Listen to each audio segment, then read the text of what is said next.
La petite Thérèse, celle qui est dans notre église, représentée dans cette statue, la petite Thérèse avait une foi étonnante dès son plus jeune âge. C'est le propre de la sainteté, elle se manifeste souvent très tôt. On dit par exemple que saint Philippe Néri, bébé, refusait le sein maternel le vendredi. Il y a des petits bébés, ils disaient « ben non, je ne mange pas le vendredi ». Parce que, ben voilà. Donc cette sainteté des enfants. Et donc il y a une anecdote célèbre. La petite Thérèse n'a que 3 ans. Elle voit sa maman Zélie alitée qui souffre. Alors elle s'approche d'elle et lui dit « Oh, que je voudrais bien que tu mourais, ma pauvre petite mère !» Alors il y a une grosse faute de grammaire, être saint. Ben, ça n'empêche pas qu'on fasse aussi des fautes de grammaire. Il aurait fallu avoir un subjonctif imparfait. Alors je ne sais pas ce que ça donne, hein. Enfin, vous êtes peut-être plus doué que moi en français. Voilà, elle lui dit « Oh, que je voudrais bien que tu mourais, ma pauvre petite mère !» Alors aussitôt, on la gronde en disant « Mais qu'est-ce que tu racontes? Qu'est-ce que tu racontes ?»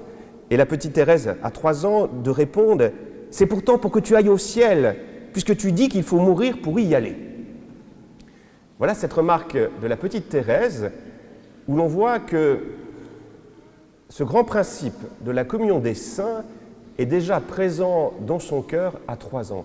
La petite Thérèse est certaine que la mort n'est pas une porte condamnée, c'est une porte ouverte qui permet de passer au-dessus des eaux de la mort, au-dessus des eaux de la mort, pour accéder à la vie éternelle. Elle a compris cela, et elle sait très bien que quand on est mort, eh bien, on part dans une patrie, et avec cette patrie, on conserve toujours des liens.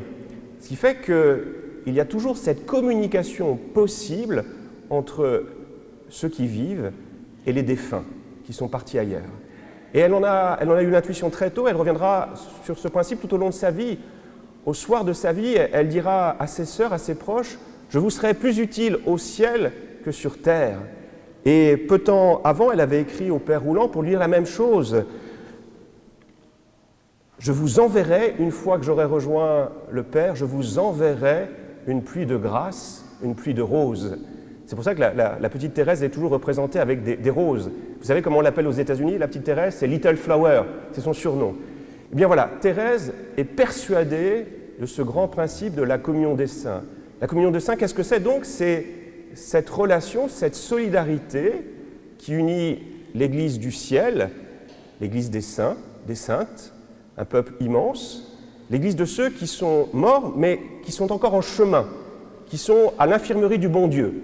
C'est-à-dire qu'ils sont au purgatoire. Parce qu'on se rend bien compte que pour être pleinement au paradis, si on meurt avec encore quelques imperfections, si on a encore de la colère, du ressentiment, eh bien on ne peut pas aller au paradis. Parce que ça serait introduire au paradis de la colère et du ressentiment. Alors, le paradis avec de la colère et du ressentiment, est-ce que ça serait encore le paradis? Ben non. Donc il faut que ça guérisse. Donc, la communion des saints intègre aussi cette Église de ceux qui sont encore en chemin. Ils sont sûrs d'arriver au paradis, mais ils ont encore besoin d'être guéris. Donc ils sont à l'infirmerie du bon Dieu, selon la belle expression du saint curé d'Ars. Donc solidarité avec cette Église souffrante, et puis solidarité bien sûr avec l'Église que nous sommes, l'Église du peuple de Dieu qui est en marche et qui cherche sur terre à édifier ce royaume de Dieu. Voilà ce grand principe de la communion des saints qui manifeste cette solidarité entre ces 3 églises. Alors comment c'est constitué, comment nous avons découvert, comment nous a été révélé ce principe de la communion des saints? C'est ce que je voudrais essayer de partager avec vous. Vous savez que c'est un grand principe que l'on va dire dans le credo, mais il est apparu seulement au 5e siècle, ce principe de la communion des saints. Avant cela, on a d'abord commencé par découvrir que la communion des saints, qu'est-ce que c'était? C'était d'abord la communion au sancta. Alors c'est quoi les sancta? Vous avez tous fait du latin, j'en suis sûr, les jeunes? C'est du neutre. Donc les sancta, qu'est-ce que c'est? Ce sont les choses saintes. Et qu'est-ce qu'il y a comme chose sainte? La parole de Dieu, que j'essaye de vous partager, et surtout l'Eucharistie.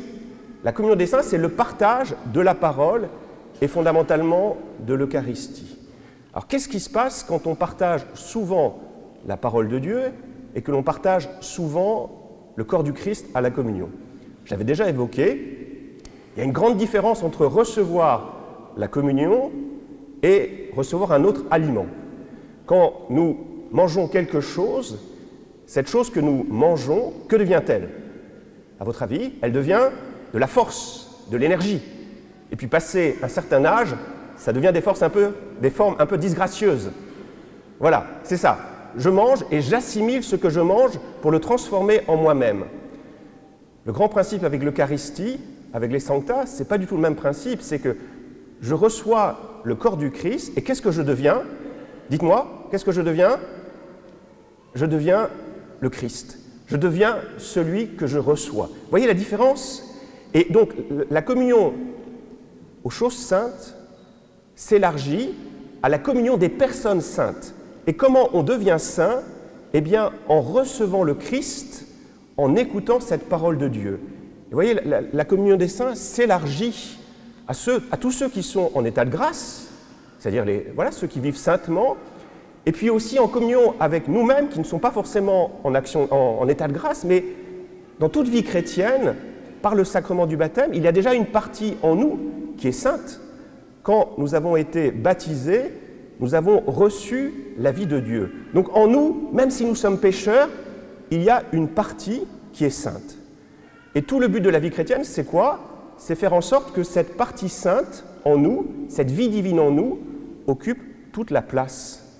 Charles Péguy avait une formule que je trouve admirable, il disait « Il faut toute une vie pour que l'eau que l'on a reçue sur notre front au jour de notre baptême descende progressivement jusqu'au bout du pied pour nous transformer en saints. » Vous voyez, c'est cela. Donc la communion des saints, c'est la communion entre ceux qui sont déjà en état de grâce et avec la partie en nous qui est aussi en état de grâce et qui emporte le reste dans ce grand mouvement qui nous permet de parvenir à la sainteté avec cette solidarité.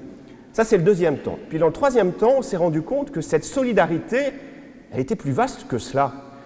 Elle s'étendait aussi avec les défunts, et en particulier avec ceux qui étaient morts saintement. On va se replacer, on va fermer les yeux, on est au début du christianisme. C'est le temps des persécutions, et donc beaucoup de chrétiens se disent comment vais-je réagir? Posez-vous cette question. Vous êtes un jeune chrétien, je vais me tourner vers les servantes. Dans mon ancienne paroisse, je le faisais souvent, donc je garde mes habitudes. Eh bien voilà, vous êtes une jeune chrétienne, et là vous allez être arrêté par les autorités romaines. On va vous poser un dilemme. Que préférez-vous? Abjurer votre foi en Jésus-Christ ou être mangé par les lions? Comment auriez-vous réagi? On ne sait pas. En tout cas, les croyants qui veulent vraiment croire de tout leur cœur à Dieu se disent « Si je m'appuie sur mes propres forces, qu'est-ce que je vais choisir? Je vais abjurer ma foi. » Donc, ce que je vais faire, c'est que je vais demander l'aide de tous ceux qui ont résisté. Je vais demander l'aide, par exemple, de Sainte Blandine, de Saint Pothin, pour que leur force puisse aussi m'habiter, de telle sorte que, au moment clé, eh bien, je serai porté par ces hommes et par ces femmes. Vous voyez, on comprend qu'on a besoin, alors ça c'est un cas extrême, je vous l'accorde, mais on a besoin de l'aide des saints du ciel pour nous donner la force d'avancer et de vivre les commandements de l'Église. Et ça va être une révolution extraordinaire dans le rapport à la mort. Vous savez, les Romains avaient très peur des morts. Donc, comme on avait peur des morts, on les enterrait à l'extérieur des villes, dans des nécropoles, et on n'y allait jamais. On avait peur des morts. Alors là, c'est le paradoxe. Qu'est-ce qu'on voit chez les chrétiens? Une attitude qui est complètement différente. On voit les chrétiens qui vont se rendre dans les catacombes et qui prient avec les morts. Alors, si vous êtes romain, vous dites, mais ils sont fous. C'est très dangereux de fréquenter les morts. Vous avez peut-être tous à l'esprit les images des morts vivants. C'était un peu, peut-être presque l'image qu'avaient les Romains. Donc, et nous, les chrétiens, les premiers chrétiens, qu'est-ce qu'on va faire? On va prier avec ces morts. Parce qu'on est persuadé, par ce principe de la communion des saints, que ces morts vont nous aider. Et puis progressivement, quand l'Empire romain devient chrétien, on rapatrie les morts au sein des villes, au cœur des villes, et on va créer les premiers cimetières. Vous savez, l'étymologie du cimetière, ça veut dire quoi? En latin, c'est quoi? Ou même en grec? Eh bien, l'étymologie du mot cimetière, je vais vous le dire en grec, j'ai oublié le terme, c'est koimiterion, ça veut dire un dortoir, un lieu où on dort. Vous voyez, le cimetière n'est plus cette nécropole, cette ville des morts qui fait peur, c'est juste un dortoir. Un dortoir où on est dans l'attente. Dans l'attente de quoi? Dans l'attente de la résurrection des morts qui interviendra avec la parousie. Et puis, cette proximité avec les morts, elle se traduit aussi au Moyen-Âge. Où mettons les cimetières au Moyen-Âge, à votre avis? Eh bien voilà, autour des églises. Autour des églises, il y a les morts. C'est ceux qui sont dans le dortoir, qui dorment. Et ce qui fait que quand on va à la messe avec qui? On y va avec en famille. On y va avec les vivants, et puis ceux qui sont plus du ciel, eh bien ils sont là. Et l'avantage de ceux qui sont dans le cimetière, c'est qu'ils sont toujours à l'heure. Ils sont toujours là. Voilà. Et vous voyez, c'est cette grande solidarité que nous célébrons aujourd'hui. Le grand message d'espérance que nous pouvons offrir aux morts, et au monde, plus exactement, pas aux morts, au monde, c'est cette espérance de la résurrection. C'est que la mort est désormais un passage, et que les saints sont vivants. J'en ai trouvé un très beau témoignage dans un petit texte que je trouve bouleversant. C'est un texte d'un illustrateur qui s'appelle Jean-Olivier Héron. Je ne sais pas si ça vous dit quelque chose. Il avait fait autrefois une belle série, c'est « Comment naissent les bateaux ». Je ne sais pas si ça vous dit quelque chose, vous irez voir sur Internet. Enfin, qu'importe. Donc Jean-Olivier Héron, c'est un tout jeune enfant. Il est à la messe et il s'ennuie. Il s'ennuie parce que c'est avant la réforme liturgique, donc tout est en latin, donc il ne comprend pas grand-chose. Alors qu'est-ce qu'il fait? Je vois un jeune homme qui a un petit livre avec lui, ou une demoiselle plus exactement. Eh bien, qu'est-ce qu'il fait? Il ouvre son missel et il lit ce missel, et dans ce missel, il y a des histoires de saints et de saintes. Et il tombe sur la date du 3 novembre. Alors, qui est célébré le 3 novembre? Vous le savez? Saint Martin des Porres. C'est un saint qui appartient à un ordre extraordinaire qui s'appelle l'ordre des Dominicains, Saint Martin des Porres. Donc un saint du XVIe, XVIIe siècle. Et c'est une vie extraordinaire, Saint Martin des Porres. Il fascine le petit enfant. Il a fait plein de miracles, Martin de Porres. Un frère convers, donc il est issu de la rencontre d'un noble espagnol avec une indienne. Donc il est mulâtre, et puis il se sent appelé à la vocation, il devient frère dominicain, il est frère convers, frère coopérateur, et c'est un frère d'une grande bonté qui a cette capacité notamment de parler à tous, y compris aux animaux. Il prêche aux souris, c'est un Saint François, à sa manière, il prêche aux souris, aux chats, aux chiens, qui accourent de partout autour du couvent. Il fait plein de miracles. Ce qui fait que le couvent où il habite devient un peu une cour des miracles. Et donc son supérieur n'en peut plus de ce Saint Martin des Porres. Déjà, ce Saint Martin des Porres, il vide le garde-manger pour tout donner aux pauvres. Ah ça, c'est terrible. Moi qui suis frère dominicain, j'ai toujours remarqué que vivre avec des saints, c'est terrible. Parce que, voilà, on se dit, je vais me prendre un petit carré de chocolat, et là on se rend compte que le Saint Frère a été le donné aux pauvres, et on ne l'a plus pour soi. Donc, puis tous ces miracles fait que le supérieur va même émettre un précepte formel. Dans la vie religieuse, c'est une obligation. Martin, au nom de ton vœu d'obéissance, je t'interdis de faire des miracles. Donc voilà, donc c'est une belle figure que celle de Martin de Porres. Alors, imaginez cet enfant, il lit ça, il dévore cette vie de Martin de Porres, pendant que le prêtre parle, ça dure longtemps. Puis vient le temps de la communion, alors qu'est-ce qu'il fait? Il s'approche, et il a avec lui son missel, avec le doigt à la page du 3 novembre. Donc il s'agenouille sur le banc de communion, et il met son missel sous la nappe du banc de communion, et il communie au corps du Christ. Et pourquoi il fait ça? Parce qu'intérieurement, il veut communier avec son nouvel ami, avec Martin de Porres. Vous voyez, ce qui est extraordinaire avec cet exemple tout simple, c'est de prendre conscience que les saints, aussi éloignés soient-ils dans le temps, dans l'espace, eh bien, ils sont présents aujourd'hui. C'est l'expérience qu'on fait tous. Hein. Quand on prie Thérèse, quand on prie Martin, on sent qu'ils sont là. Quelle que soit la distance, quelle que soit la différence de conditions, on peut prier Saint-Louis, on n'est pas roi, mais je sens que ce roi vient à mon secours. Voyez comment la sainteté nous introduit dans le présent de l'éternité de Dieu. Et c'est une grande différence. Hein. Est-ce que vous êtes déjà allé au Panthéon? Les jeunes, vous êtes déjà allé au Panthéon? Pas encore. Eh bien, quand on va au Panthéon, on est admiratif devant tout ce génie.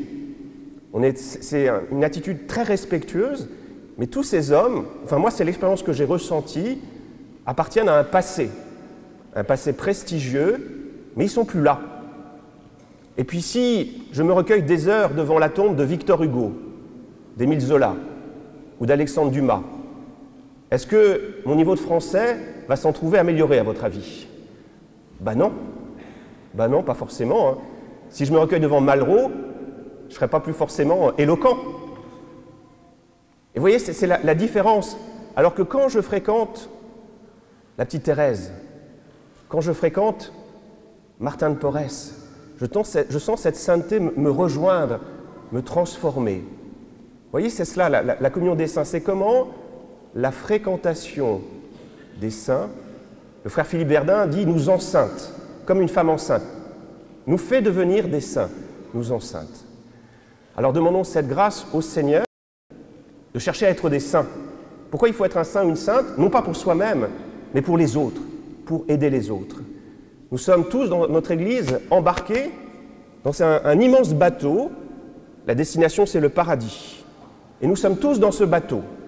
Et dans ce bateau, il y a des hommes extraordinaires, des hommes en état de grâce, puis d'autres qui le sont un peu moins. Eh bien, pour ceux qui le sont un peu moins, ils ont besoin de qui?